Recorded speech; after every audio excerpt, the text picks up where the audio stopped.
May nabasa pala akong comment at natutuwa talaga ako kapag nakakita ko ng mga ganito dahil marami akong nai-inspire na gustong mag-aral o kasalukuyang nag-aaral sa PUP Open University System.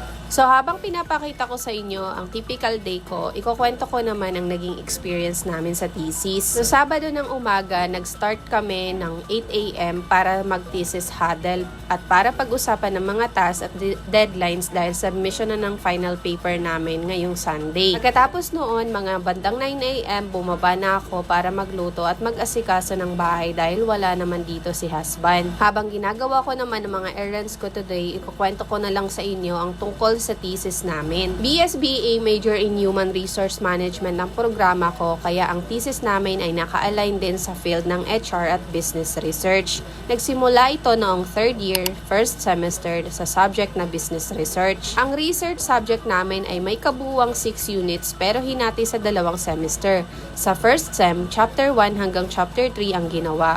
At sa second sem naman ay chapter 4 at 5. Isa sa mga magagandang bagay sa college ay kadalasan kayo mismo ang pipili ng magiging groupmates ninyo dahil karamihan sa amin ay working adults at may mga pamilya na rin.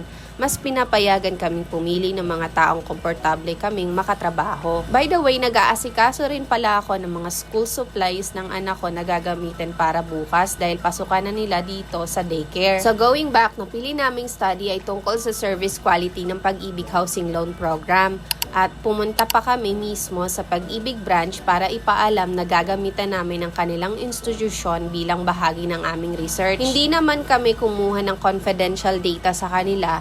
Ginawa namin ito para magkaroon lang ng transparency at para maging maayos ang proseso ng aming study. Nagsimula kami sa thesis noong first semester at na-defend namin ang chapter 1 to 3 noong January 10. Thankfully, minor revisions lang ang pinagawa sa amin. Pagkatapos nun, dumaan naman kami sa UREC o Ethics Clearance Process. Ito siguro ang isa sa pinakamahabang parte ng buong thesis journey namin. Dito kasi sinusuri muna ang research para masiguradong pasado ito sa standards ng PUP. February pa lang na isumite na namin ang requirements, pero bandang May na ito bumalik sa amin. Dahil doon, na-delay din ang pagsisimula namin sa chapters 4 and 5. Marami ring forms na kailangang asikasuhin at permahan ng thesis advisor, program chair at iba pang required signatories. Kaya ang isa sa maibibigay kong tip ay magkaroon ng isang group member na maging liaison o point person para sa lahat ng papeles at schools transactions. Maganda kung merong malapit sa PUP. Malaking tulong iyon para mas maging maayos ang workflow ng buong grupo.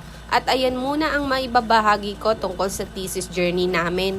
Sa susunod na vlog, ikukwento ko naman ang part 2 at kung paano namin tinapos ang chapters 4 at 5 bago ang final submission. See you on the next vlog. Bye!